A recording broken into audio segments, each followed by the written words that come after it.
Okay, good afternoon, everyone. Thank you so much for coming back. Can I just get a show of hands just on who was not at the first session this morning? I'm not calling you out. We just want to see how many people we've added. Okay, that's great. Thank you for coming. We really appreciate it. I'm going to turn it over to Glenn for about a minute because Glenn from University of Goldsmiths and then Ariana, who I'm not sure is in here, from the American University of Rome, they're going to, quote, host a happy hour. That doesn't mean they're paying, but they're kind of sponsoring it. And so because it's something that we've done for the last few years, and it's a chance for all of you to meet each other a bit more informally. And as you know, we did that icebreaker this morning where you had to tell us one thing you were interested in. So I've actually had someone come and talk to me about horses based on what I said. So maybe some of you will also have that experience as well, and maybe you can do it tonight. So yeah, Glenn. Thank you so much. Thanks, Marcia. Can you hear me? Yeah. After the last session today, which finishes at 5, in the Omni Hotel, there's the Latitudes Bar, which is in the South Tower. So from 5 o'clock here, we can go down there and we'll see you there. So that's the Latitudes Bar in the South Tower of the Omni Hotel. Okay. Thank you. And the Omni Hotel is, you can actually walk there without having to go outside for those of you who aren't staying here. And so it's a pretty short walk. And for those of you who don't know where it is or you're not staying here, either find someone who does or wait for us to finish up. I'm sure we'll have questions after Wood's session at 5. So at some point we can just all wander over there. Just a couple of things before I turn it over to Mike. For those of you who weren't here this morning, we did find out yesterday afternoon that Jeff Baker and Lynn Mahaffey, who were going to do the Q&A session on Thursday afternoon, this is your opportunity to ask our upper management people questions. Well, so we have a transition team at the Department of Education for our change in president next year. And so all the high officials at the conference have been called back to Washington. Jim Runcie, I just found out today, didn't even make it to the conference because they wanted him in Washington. So we were discussing this morning whether or not you still wanted us to have that session. We are probably going to be able to ask, we've asked Greg Martin to come along. He works in OPE now, and he was a training officer for those who haven't met Greg. So he can probably come here on Thursday. And then also Cynthia, who works very closely with Jeff Baker, will come along as well. I did get some feedback from a couple of people that they would still like to hold the session, even if it's not quite as structured as perhaps it would be when we have Jeff Baker in here. It's another opportunity for you to ask questions. We're all going to be here. So I think what we'll do is we'll leave the session as scheduled, and those of you who choose to stay and meet with Greg and also Cynthia and have other questions answered, we can go ahead and do that. And again, we apologize that Jeff is not here. It's really unfortunate because he has been doing this foreign school Q&A for us every year since we started this in 2010. And if you were at the general session, you would have heard that Jeff's actually retiring next year. So this is his last FSA conference. So our last opportunity to put him on the spot and ask him when we're going to get a new foreign school audit guide, which he doesn't know the answer to, but someone asks that question every single year. And just to clarify that, we don't know because that audit guide is developed by our Office of Inspector General, the audit team, and that is completely out of our control. So for our one auditor in here, who I'm looking at right now, you're going to have to continue to work with the the 2001-2002 edition of the Foreign School Audit Guide. So thank you. All right, I'm going to turn it over to Mike.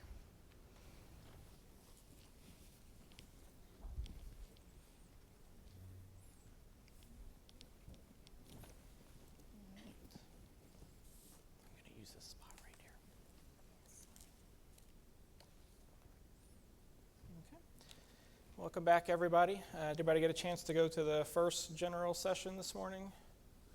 Yeah, good.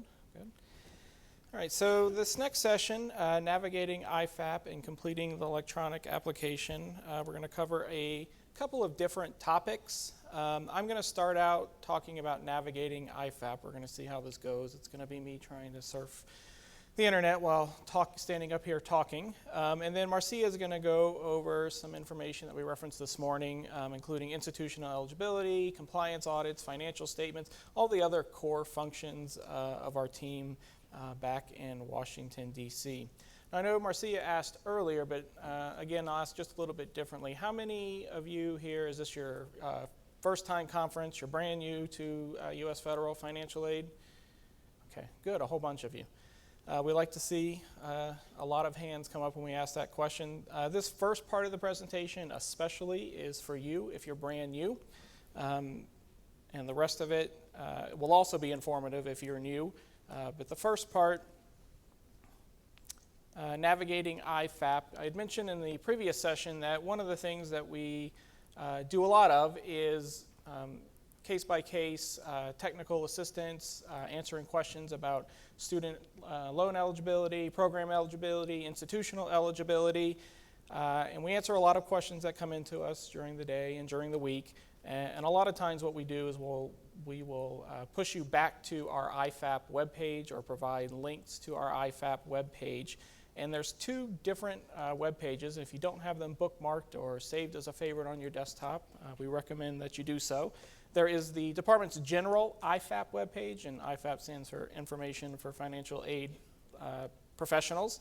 And then there's a special one that we have just for foreign schools. If you went to the general session today, I'm sure in the middle there when you heard about all of the other programs that are offered through Title IV that don't apply to foreign schools who participate just in the direct loan program, they have a lot more that they need to know and administer. So to kind of cut through all of that clutter for you all, we try to consolidate things that are specific to foreign schools on our Foreign School IFAP webpage.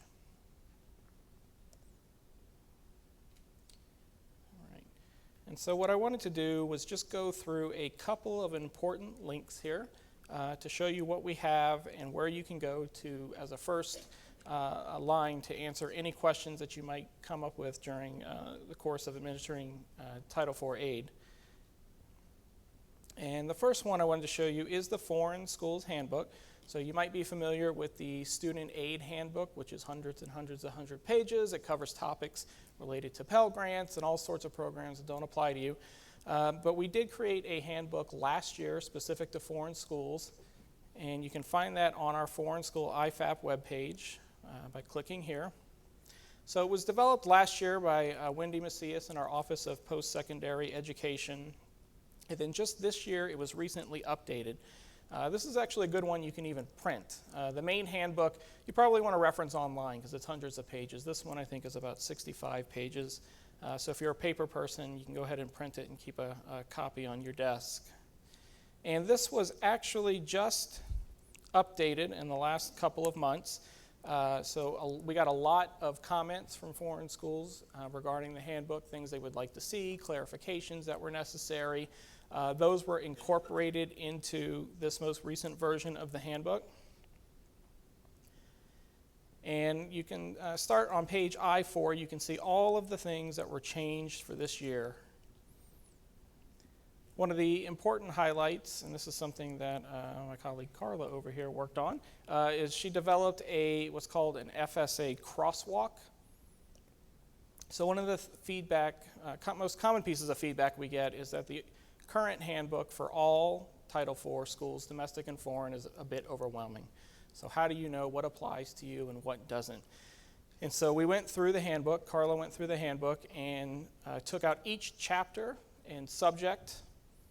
And you can see that the things that apply to you you can see here, if they do not apply, they're going to be highlighted in gray. Did I get that right, Carla? They're highlighted in gray. They'll tell you whether it's not applicable or whether it's superseded by information in the Foreign Schools Handbook. And as you go through this Foreign Schools Handbook, you'll see that there will be new pieces of information. It'll be called out by a picture. It'll have like a star and it'll say new. So pay attention to that. Last year at the conference, we had a Q&A session, and we wrote down all of the questions that schools asked, and those were also incorporated into the handbook where clarification was necessary. So that is the Student Aid Handbook. Marcia mentioned the audit guide. You can actually get to the audit guide through our Foreign Schools IFAP webpage, also in the handbook and audit guide section down here. So you just click on the audit guide, and that will bring you to the OIG's webpage. And if you scroll down, you'll find the now very ancient audit guide for foreign schools. Marcia is going to be talking a bit more about the eligibility criteria for foreign schools and the eligibility application process, including the supporting documentations that's necessary. You can also always refer back to our webpage, this foreign school eligibility box right here. The eligibility criteria, the application process, the participant responsibilities highlights what type of compliance audits you might be required to submit every year based on your loan volume, as well as your audited financial statements, and then supporting documents. So whenever you file for a recert, what supporting documents do you need to submit to us? On the sidebar here, there are a couple of quick links that will get you to some important pages on our website. The first one I wanted to point out is the Federal Student Aid Conferences. I actually find this website useful. It will bring you not just to the current conferences website, which is important, but you can actually get to previous conferences. So if you want to look up any specific topic of interest, sometimes it's easier to learn by looking at past presentations, listening to the audio recordings. You can do that by clicking on past conferences.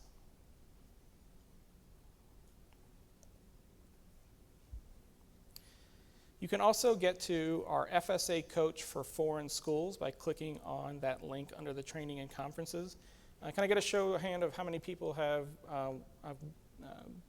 navigated through the FSA coach for foreign schools, that they've taken it? A few of you, not many. It's a good first resource. We have an FSA coach for domestic schools and for foreign schools. Right now, the only module developed for foreign schools is the basic introduction. So I encourage everybody to take that, even if it's just a refresher for you. And then you can also look at the other topics in the FSA coach. You do have to create a user ID and password, and it will log your progress as you go along. But it is a good resource for you, especially if you're new to administering our programs.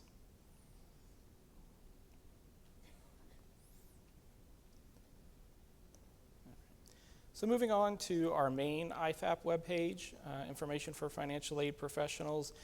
There are a couple of tools on here you should be aware of. The first is My IFAP. So if you create a login, and I'll show you what that looks like here. What that allows you to do is a couple of things. One, you can save bookmarks within IFAP. You can also join discussion threads with other Title IV administrators. But one of the main things that's useful is setting up subscription options. So if you will, you can actually do one of two things. You can do a weekly email summary, which will give you information on everything. That might not be the best use of your inbox space because there are a lot of topics that might not be of interest to you. So I recommend at least starting by clicking on this content-specific email and then clicking on Dear Colleague letters, electronic announcements, and then foreign school updates and the foreign school FSA handbook. That should get you at least a weekly IFAP email that will list any of the Dear Colleagues that were published or electronic announcements that are important for your school. It's the first thing I look at on Monday morning.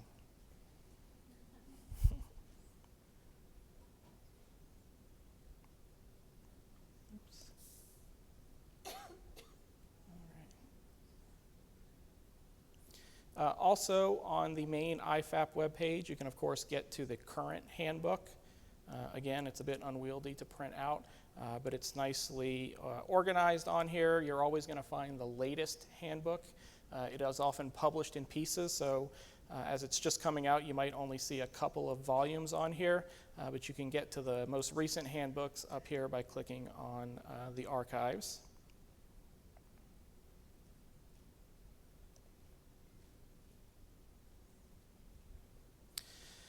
When you do ask us a question, you will often get back a response that contains regulatory citations, so 34 CFR, 655D, whatever it might be.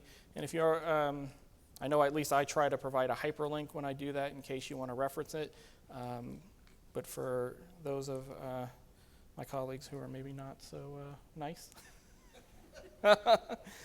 if you ever want to know what the heck we're talking about, you can go over here to Laws and Regulations and click on the Code of Federal Regulations, and it will bring you to those that are specific to education, and you can navigate through there. So 600 deals with institutional eligibility, 668 is our general provisions.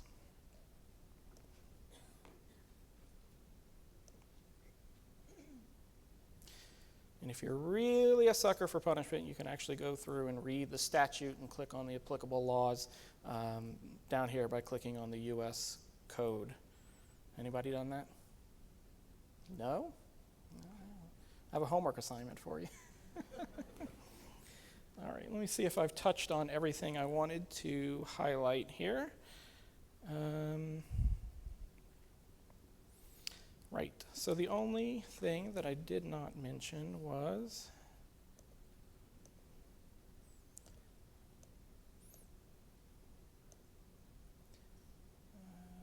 going back to our IFAP webpage for foreign schools. So the IFAP weekly summary, email summary, is a great tool for you, but if you ever want to quickly check what electronic announcement and Dear Colleague letters that are specific to just foreign schools, we try to pull those out and publish them to our IFAP webpage for foreign schools, and you can find that here by clicking on View All Foreign School Updates. And again, you might have to put in your login here.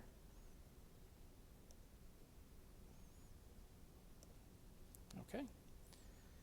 So those are just some kind of best practices, some tips to get you started. Again, I think it's especially useful if you're brand new because the program is pretty complex to manage. There's a lot of laws, a lot of regulations that you need to know about. But you can find all that information on our webpage. And again, you're always free to email us, and when you do, we'll often provide links back to our IFAP webpage and our IFAP webpage for foreign schools. Any questions about that? If not, I will turn it over to Marcia, who will now talk about institutional eligibility. Thank you.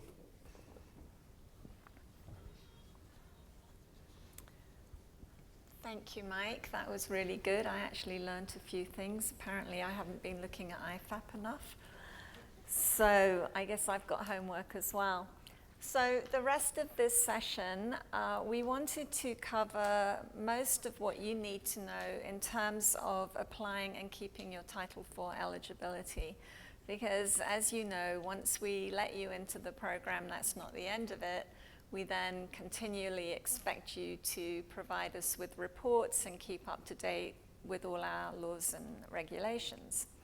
So one of the questions that has been coming up recently is that we are perhaps, and I'm talking about the foreign schools team, as consistent as you would perhaps like us to be in all the information that we ask you for. And so I wanted to just explain that one of the reasons that happens is because we are continually looking at new applications and new schools, and we're also adding new staff members to our team. As I said this morning, Carla and Andy come from a school background, so they brought a wealth of information to our team because they had been sitting at schools doing what you're doing. So because they are on the team, we've made some changes to what we're actually looking for with an application. And also, as we go through and look at your applications and review compliance audits, then we see gaps in what we're looking at. And the whole purpose of this program is that you're administratively capable and you can stay in our program. So when we're asking you for things on our team, it's because we want you to be as compliant as possible, so that when there's a compliance, when you do your compliance audit, or if you are subject to a program review, you're able to meet our requirements because we've already kind of looked at it. So our main role on our team is to review the applications. And we've listed here the primary application types that we look at. So we're looking at initials. I'm only aware that we have two schools, I think, in the audience today who have not been approved. One school is in the process of applying, and my colleague Larry Boo's looking at their application, and one school is here to kind of learn about everything they have to do, which is outstanding, before they actually come into the program. So we look at initial applications. As you know, you're required to recertify us on a schedule. Because you've all been so amazingly good about getting your compliance audits into us on time, excluding the bit of a mess we had at the beginning of the year with getting them into our system, it's allowing us to approve you for 6 years, and that's your goal. You don't want to have to keep recertifying with us. The longer that you can have your eligibility, then you can get on and do other things in managing our programs, not just continually recertifying. If you lose eligibility or you decide to voluntarily withdraw, then you're going to file a reinstatement application.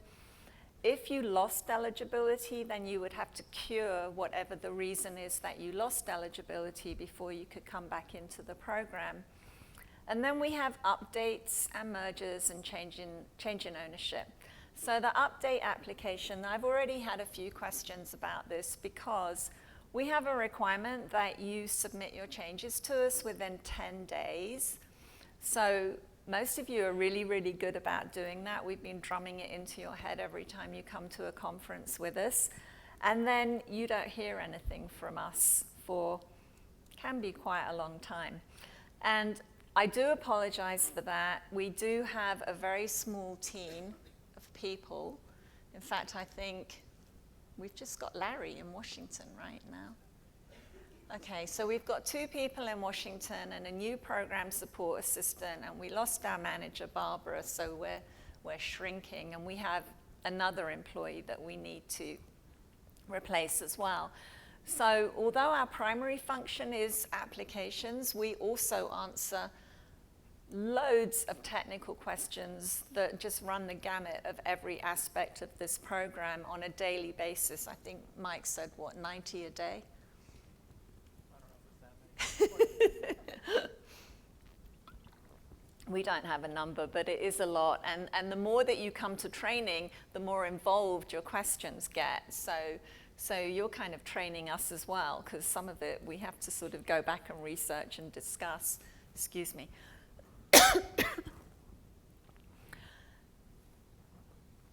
So we don't always get to process those update applications as quickly as we would like to. However, when you submit an update, especially when it's to a staff change, that migrates into our PEPS database system. So you are then recorded in that system, and that's important because the EAP and PEPS are kind of standalone systems, and then you have all these other systems you belong to, COD and SLDS G5. They don't talk to the EAP. So the way that other staff within the department identify whether or not they are talking to a real foreign school official is by looking into the PEPS database. So if you've submitted a change to your vice chancellor or president, then that's in our system and we know it's there, even though we haven't officially notified you. I'm sorry. I think I'm starting to lose my voice. So let's talk a little bit about the information, the documents that you have to submit to us to file a materially complete application. And that's what we're looking for. When you file an application, we want it to be materially complete, or you haven't really filed an application. And I know this with a paper process, it's a bit hit and miss as to what comes in, and then we may ask you for other documents, but it needs to be as complete as possible. And even when you're filing a recertification application, and you know that you submitted your legal authorization to us 3 years ago, 4 years ago, it needs to come back in to us as part of your application. So you need to make sure you're keeping records of everything that you send to us. So as I said, we want your legal authorization and your degree granting authority. Oh, you're so sweet. Thank you. And usually that's from the same agency. For example, in the UK, I always use that reference, it's DBIS. Although I do understand that DBIS has changed their name, and I don't actually remember what it is right this moment, but if you are a UK school and you're about to file a recertification, please make sure that you use the new name for DBIS when you're listing your legal authorization. We need to look at your academic catalog for your programs and locations and partnerships. Of course, we don't expect you to send in a hard copy catalog anymore, but what is really helpful if you can email the analyst assigned to your application and provide the links within that email so that we don't have to start looking around on your website. Ooh, sorry, Johnny. We need your school policies. So with admissions and refund, we're talking about the policies that you have in place at your university for your students. And the refund is your policy for refunding tuition. And then in addition, as you know, you have to develop all these policies for us, and you submit them as part of your application. And Carla and Andy are going to be giving you lots of really good information about satisfactory academic progress and return of Title IV. That's coming up at around 2:20, I think. And then, of course, we have special requirements for medical, veterinary, and nursing schools. I don't think we have any nursing at the moment, but certainly for medical and veterinary schools. And then based on the information that you submit to us, there's an outcome document or an output document if we approve your application. So you will receive a program participation agreement that has been, you sign it and send it back to us, and then our director countersigns it on behalf of the secretary. And we will send you one copy of the PPA back that has wet signatures on it from your vice chancellor and then also from Mike. You need to keep that safe. That's the legally binding document between your institution and the Department of Education. And then we also generate an e-car, which is a sort of a snapshot of all the information that you have provided to us as part of your application. So that's important too. Compliance audits. This is an audit. You hire an independent auditor for any year, any fiscal year that you've had Title IV funding at your school, and you produce a compliance audit.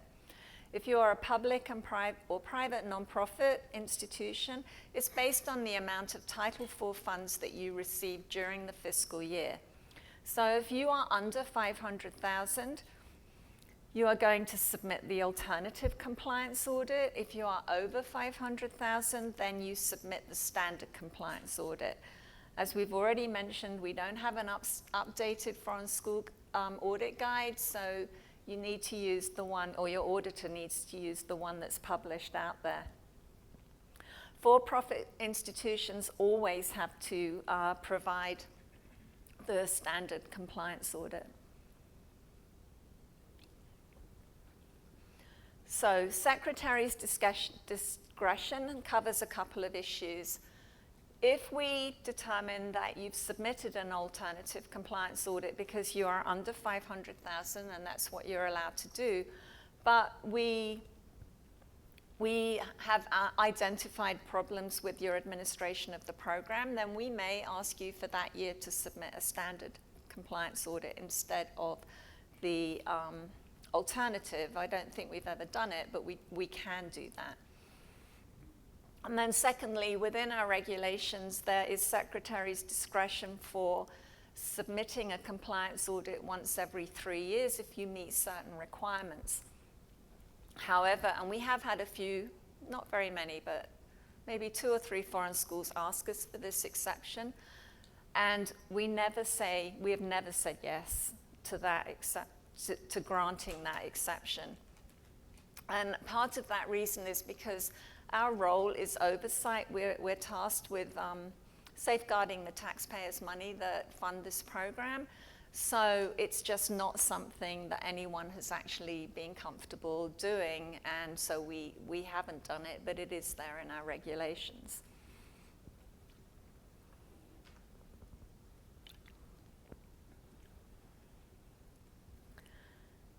Financial statements. So first of all, I just want to let you know that some of you would have worked with our financial analyst on our team, Tom Killiam, and Tom has agreed to be on call in Washington. So if anyone has any questions about their financial statements and they want to talk to Tom, come and see one of us, and we can let you know how to do that. I am so sorry. So for public and private nonprofit foreign institutions, again, it's based on the amount of funding that you receive, whether or not you do or don't submit financial statements. We have high volume and low volume. Again, it's that $500,000. If you are under $500,000, then you do not need to submit a financial statement to us. If you are over $500,000, then you are going to submit the financial statements that your institution prepares annually for its own use. And then it's a little bit more complicated than this because we have certain thresholds between $500,000 and $3 million. You submit your financial statements that you prepare for your own use. And then after $3 million, we start getting into the requirement that you actually have to submit US GAAP and GAGAS financial statements to us. If your statements are not prepared in English, then they do need to be translated before you submit them to the department. And again, foreign for-profit institutions, it's always the home country prepared financial statement and then the US GAAP and GAGAS required annually. Letters of credit, some of you may have been asked to post a letter of credit. I'm just going to sort of say that this is something that we can ask you to submit. When the financial statements come into the department, Tom Killiam actually has to score them based on a formula that we have and decide whether you are passing, failing, or quote in the zone. And depending on, if you're passing, it's just you've passed and moved on. But there are ways that we can ask you to post a letter of credit, and Carla's going to be discussing that in more detail in her presentation. So let's talk about policies and procedures. You have, by federal regulation, you have to have written policies and procedures in order to successfully manage the Title IV programs. And of course that makes sense. If you're brand new and this is your second session, I'm sure you're beginning to even realize how complicated our programs can be. So you want to start some kind of binder where you're keeping all the information on our programs. So if you don't have a manual, you should start thinking about creating one, or you should check and cross-reference answers to an existing manual. The sections that we recommend that you start with are the ones that are listed here. So we've got SAP, your admissions policies, tuition refunds, different from R2T4, and then the consumer information requirements. And the reason that we suggest that you start with these is because if we decide to conduct a program review, this is probably the areas that we're going to be looking at. So you want to have these in place so that you're administering the program well and within our regulations. So hopefully you've all got more than one person at your institution who is managing our programs, and if you don't, we need to have a chat after this session is over, because you have to have a separation of duty. You can't have the person who decides how much money the student's going to get and then dispersing that same money. You have to have it managed by different offices. And I think now that we're in the direct loan program, that has to happen, because you've usually got a bursar's office that's actually handling the money, and you've got another office that's actually looking at a student aid report and determining eligibility. But you want to get together with all those people so that they are involved in writing these procedures. You also want to have a comprehensive calendar included, because, as you know, we sort of run the whole program based on deadline dates. There are certain requirements. You have to recertify by a certain time.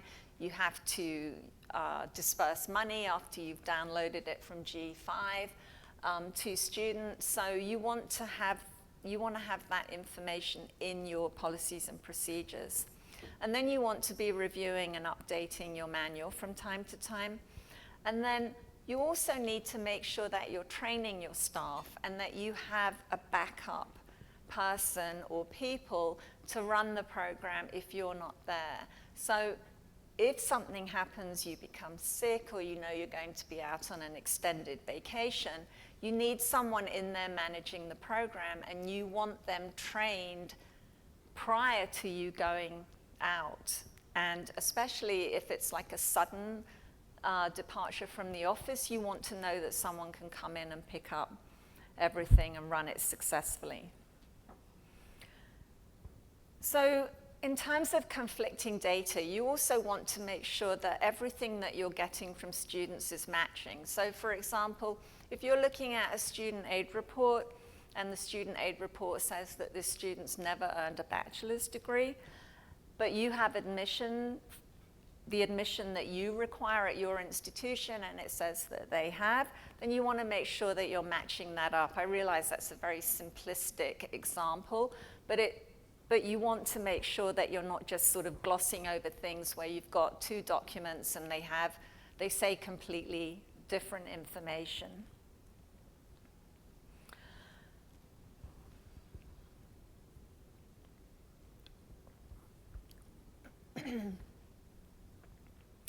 So program review, the dreaded reports of program reviews, which scare us and scare you as well, actually, to be honest. So we are mandated by law to perform program reviews. And a program review is a review conducted by FSA staff of how you have been managing our program. Now, historically, we have not really completed program reviews on the foreign schools team. They've been done very, very intermittently over the years. However, there's more of a push to have this oversight that we get from running a program review. Now, we can do them in two different ways. We can conduct an on-site program review, where we actually get to come to your institution, but we're not holding our breath for that ever to be approved. So the way that we have been instructed to do them is that we will do an off-site program review.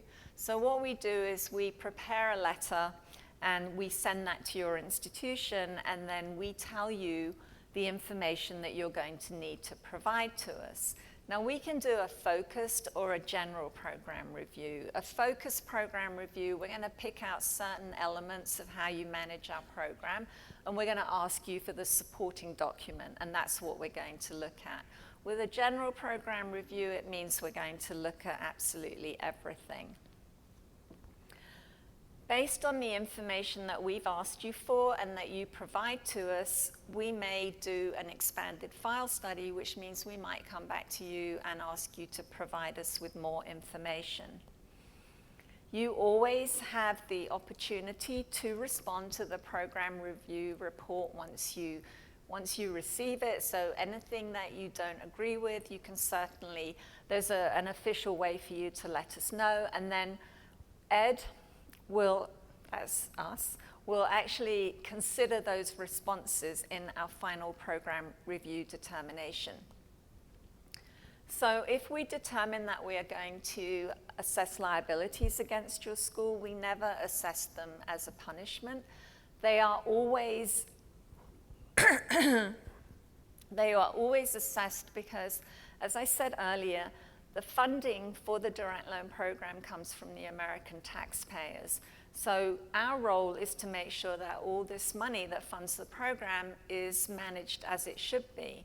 So if there's been a big error, we're going to ask you to make the US taxpayer whole by refunding this money. Now, that sounds very simplistic, but of course we have a formula that we use to actually determine how much money would have to come back, and it's not, you know, dollar for dollar.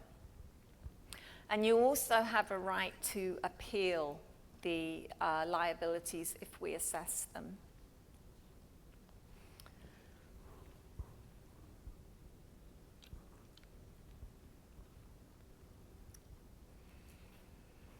Let's talk a little bit about the Student Aid Internet Gateway. At the beginning of this year, we were able to successfully transition the SAIG enrollment procedures over to the contractor who manages that for federal student aid for all the domestic schools. Some of you who've been with us for a while know that enrolling you into SAIG started with the foreign schools team, mainly with my colleague Jamal Stewart, but I was also part of that program with Jamal, and it was a huge amount of work on top of everything else that we do. So we've been able to transition that over. When Mike was going through the website this morning, on the foreign schools page, you can find all the information about enrolling for SAIG. And unfortunately, when we transitioned, we were not able to transition you into filing electronically. So you do still have to complete the paper SAIG. It's a 43-page application, and you can print it out from the foreign schools page, and then you have to send that in hard copy. So SAIG allows authorized entities to exchange data electronically with the department. And you enroll individuals as destination point administrators, and they are assigned TG numbers and mailboxes. Let me just say that you need to make sure that when you sign up for our systems, you need to be consistent in accessing them, because if you don't access them for a certain period of time, you can be cut. And then you have to go, in some cases, through the whole application procedure again. So make sure that you are keeping up to date with logging onto the systems and changing your passwords as it's required. And each school has to have one individual as its primary DPA, and we'll talk about that a bit more in a minute.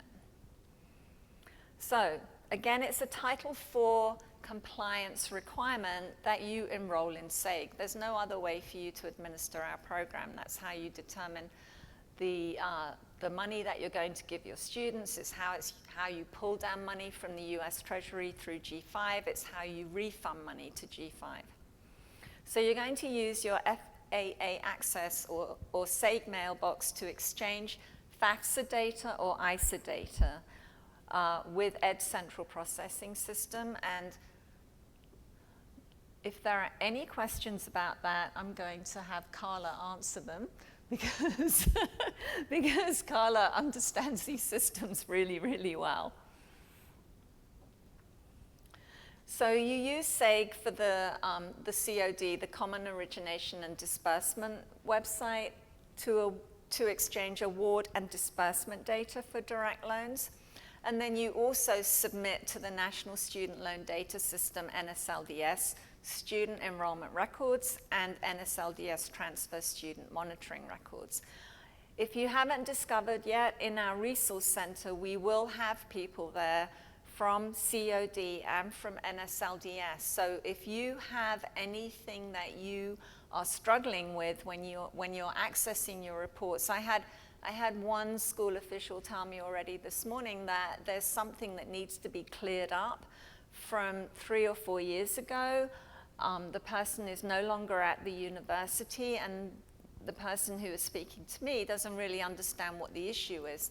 So my recommendation is that you go and find the appropriate NSLDS or COD experts at the resource center. I believe they should have access to the systems, and they should be able to walk you through that. And also, Wood is going to be here. If it's a COD question, he'll be here later this afternoon, so you'll have time to ask Wood a question as well. But if it's a very specific question where someone actually needs to look at your record, you may be better just starting with the resource people.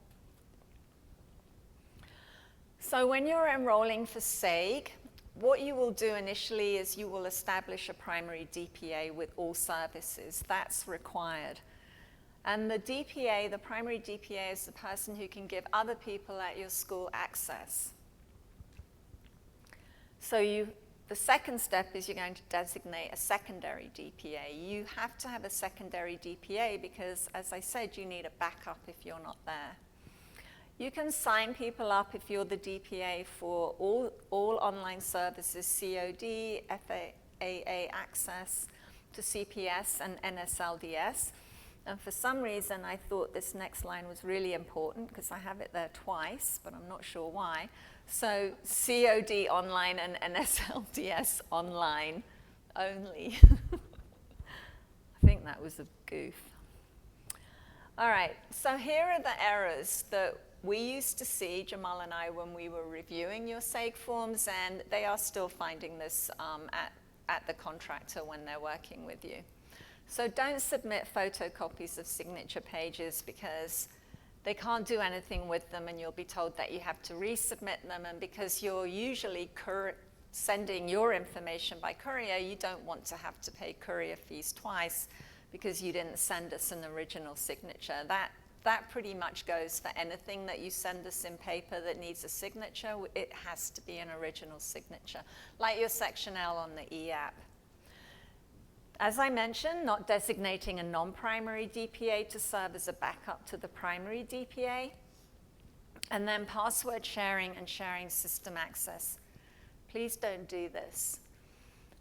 You have an individual access to our systems, and you should not be sharing that password and logging somebody on and then allowing them to do the work. Please take the time to make sure that they are registered and that they have their own password and their own ID so that they can access our systems.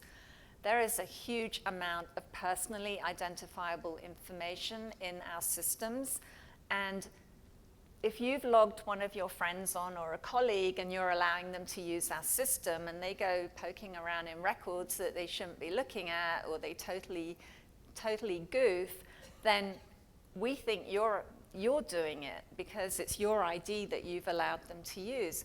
And when you're talking about NSLDS, there are millions and millions and millions of student records in there. And as I think, was it Matt or Jeff said this morning about how important security is. Every day we hear about data breaches. It's just happening all the time, including to us as government employees. Our whole OPM site got hacked and all our information is out there. So just please be very mindful and careful. It's very serious that you do everything that you can to protect this information. So I remember that last year we had just introduced the Data Challenges and Appeals Solution, DCAS, and I mentioned last year that everyone needed to make sure that they signed up at least one person from the school. You do this again using the paper SAIG form, which you can access on the Foreign School website.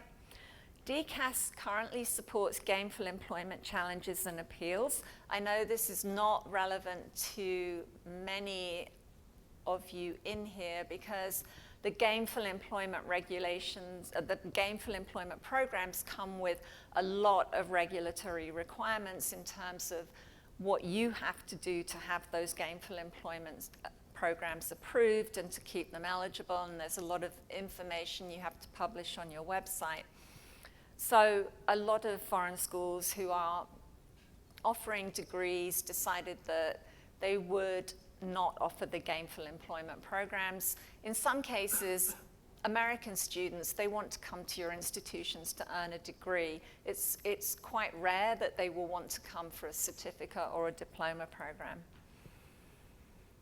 Not unheard of, but usually it's a degree or a diploma program.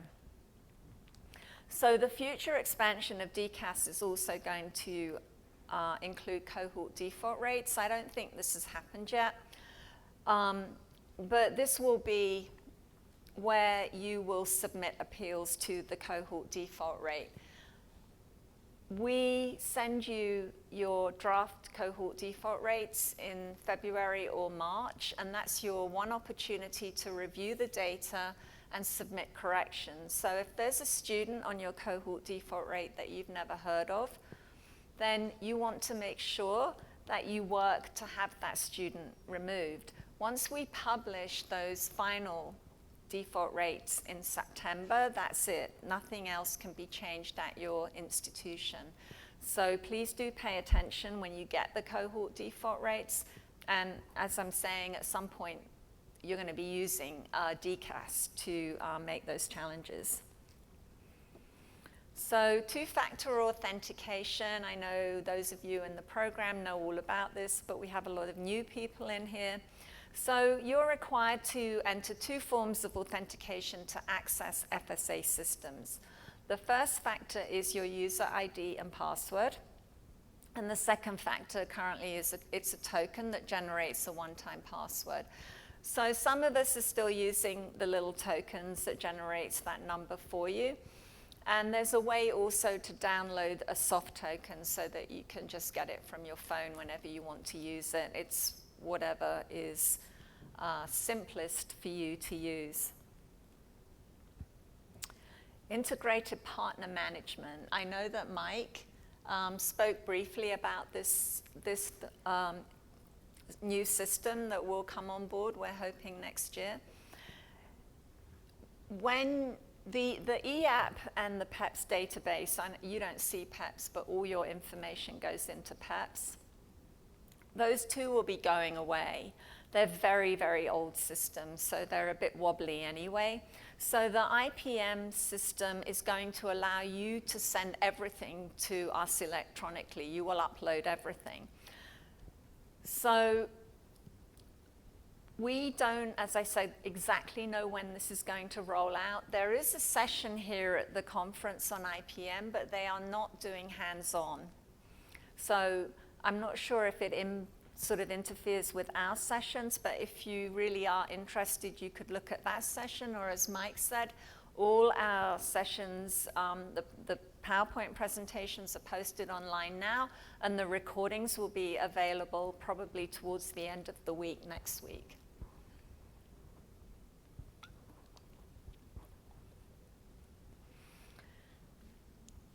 When this system goes live, we will be posting all that information onto IFAP, which was why we thought it was really important to go through IFAP in this session, which is what Mike did.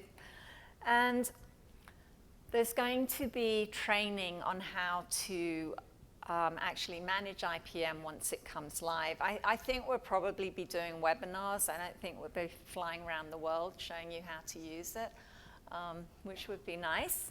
But there'll be lots of training. We record our webinars, so if you're not able to actually sign up and be on the webinar, you'll be able to go back and listen to it later.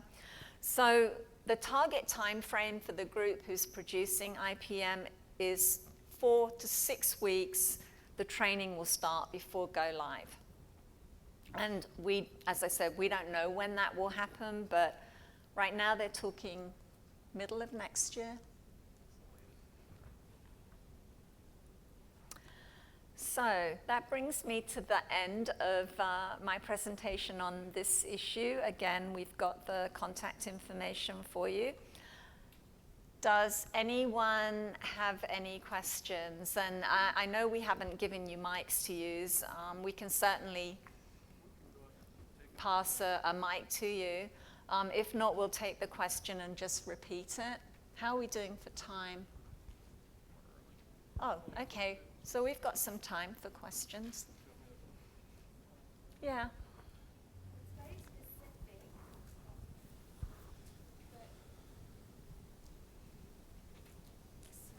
Between the time that you get an email, because I've been following up regarding the recertification, we sent in all the documents in 2014. I received an email June this year that it's all good and submitted for signatures, but I'm still to receive anything. So what's the time lag between, getting a confirmation and actually getting the paperwork? Do you know which of us did your recertification? Somebody by the name Rebecca. I can send in the details.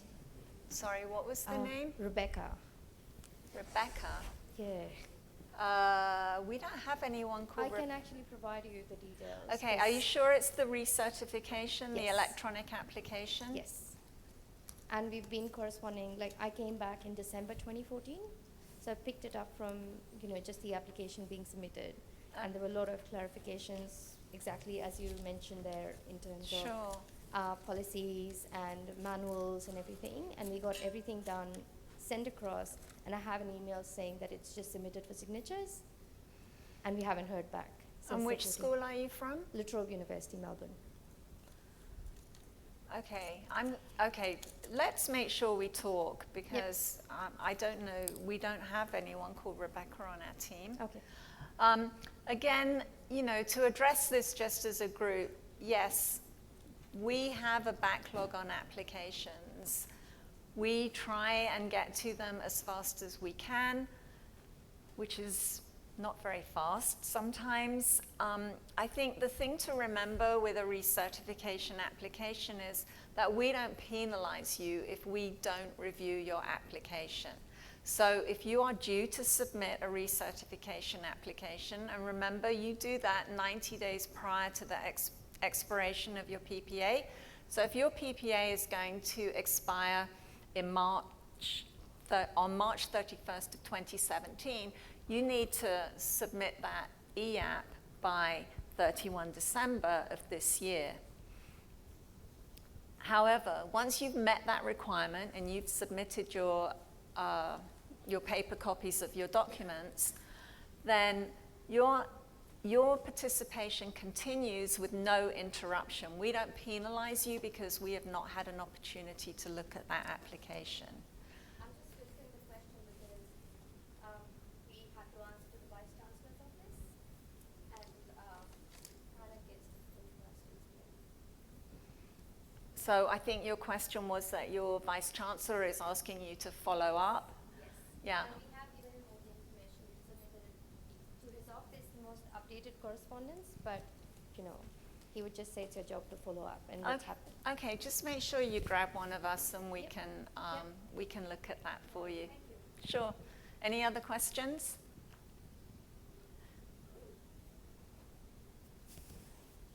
Can we, Carla, can you do a mic maybe on this side and have Andy be on that side? I'll be the Just in scribe. case we get more questions. Hi, you had mentioned on the DCAS page that there should be at least one person registered from each school. Is that for every school or only schools that have gainful employment programs? What they were asking schools to do last year was to register one person, regardless of whether or not you had gainful employment programs. It probably was extremely urgent that schools with gainful employment registered immediately, but they were asking everyone to sign up. You're going to have to sign up at some point, so if you want to go ahead and do it, you may just want to do it. But again, if you don't have gainful employment programs and they haven't introduced the cohort default rate yet, then if something changes at your institution, you're going to have to update it. What you don't want to do is to wait until the last minute and suddenly be told you've got to meet a requirement, because you're filing, foreign schools are filing that paper SAG application. You've got to download it, you've got to fill it out, you've got to get it signed, you've got to send that in, it's got to be processed by our contractor. It doesn't happen overnight. So you want to allow yourself enough lead time to do that. Does that help? Sure. Any other questions? Hi. Hi. You mentioned about confidentiality in student records. So I'm regularly getting emails and letters from a group out of Michigan that's claiming they are the holder of somebody's loan who attended our school 4 or 5 years ago. They're no longer with us. They're asking for student detail.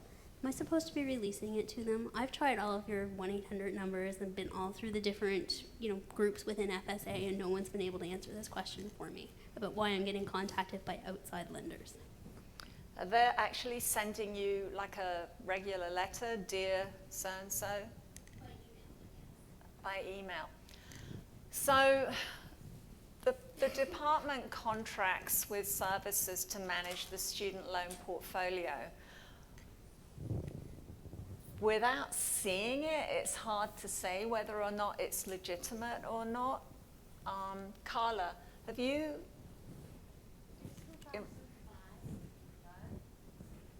It's what? It's 2005. Those loans are too old, right? Oh, sorry. 2005, I think those loans are too old. Is that? Are they trying to consolidate loans? They're looking for enrollment information. They want us to verify if the student was with us, what courses they passed, that type of thing, and they're always referencing that it's their FSA loans that they need this for, and they're claiming that we have a responsibility to give them this information. To this date, we haven't. Okay, I think that if you've got one of those emails with you, or you can pull up that we can look at, that would help. If we can't look at it during the week, if it has PII, personally identifiable information in it, then you can send the email to us, but please remember to password protect it. Anytime you're including PII data when you send it to us, this includes the student listing that your auditors will send to us. You have to password protect that information. It has student name, social security number.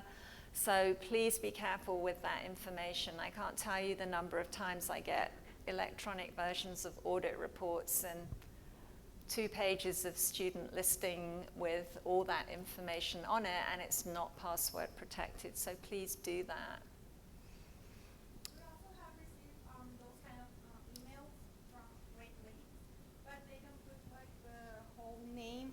They don't put that the whole name or the social security number, just the last 4 digits.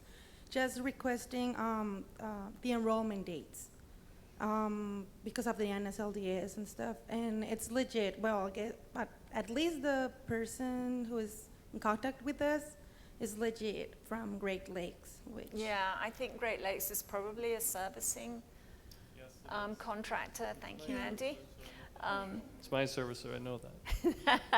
For the department. I guess the lesson to learn here is anytime you get something and you're not sure who it's coming from and it's asking you for personal information, if you can't find out where it's coming from, then you need to contact us and ask us if it's legitimate or not. It's what we talked about this morning with the way that creative people who have a technology background, I certainly couldn't do it, can go out and spoof emails that someone on our team will receive, and when we look at it, it appears to have come from Mike Stein, or it appears to have come from our customer service people. They look legitimate. So anytime you're suspicious about a document, please. Recently, we found out that OPM is going to be doing a survey of Title IV institutions, and I know at least one person in here who did receive that notification. Did anyone else get? No, OMB, right? Not OPM, OMB. OIG. Anyone else OIG. get that? No, OMB. I think it's Office of Management and Budget are doing a survey, and some foreign schools were notified. Well, a couple of people immediately came to me and said, is this legit or not? So I did. I called over to the contact people that listed on the letter and had a chat with them about it, and yes, it is legit. But we would rather you asked us than started responding, and then that information that goes out should not have gone out. I would like something to add to the information that the college gave us. Normally, servicers have access to NSLDS, so they have access to enrollment of students. So maybe what she can do is to review if the enrollment dates are correct on NSLDS and inform to the person who is sending the emails, oh, the information is updated on NSLDS, go and check it. And normally servicers have sent request information, for example, to my school to update the phone number or email contact. So that's probably normal because they cannot contact the student. So just in case, as you said, don't share any PII information, but the servicer can go to NSLDS to check that. So just that. Okay, that's helpful. Thank you. I appreciate that input. I want to add one more thing. For that, it could be is a signature loan that the student is borrowing for that loan period, extra money. You need to confirm that actually it's not over your cost of attendance as well. So you don't certify anything unless you make sure you don't go over the cost of attendance. Thank you, Carla. Any other questions? Did this room get really cold again? Okay. So we have Glenda. warm-up break. The room's too cold again. Can you have them contact them and have them put... Thank you. I appreciate that. Yeah, we're trying really hard to get the temperature right in here, and so far we're failing. So hopefully tomorrow it will be a bit better. Any other questions? Oh, okay. Oh, Stephanie. Oh, okay. Stephanie, okay. All right, we still need to come and talk to one of us. That's fine. I'm glad that we've identified that we don't actually have an analyst called Rebecca who somehow got hired and none of us noticed. I wonder what that person in the broom closet was doing all this time. Or it could be someone posing as That's Okay, that's fine. And any other questions? All right, well, next up will be Carla and Andy, and I believe that session starts at 2:20. So you've got about 24 minutes to take a break and warm up. Thanks, everyone. We'll see you shortly. Yep.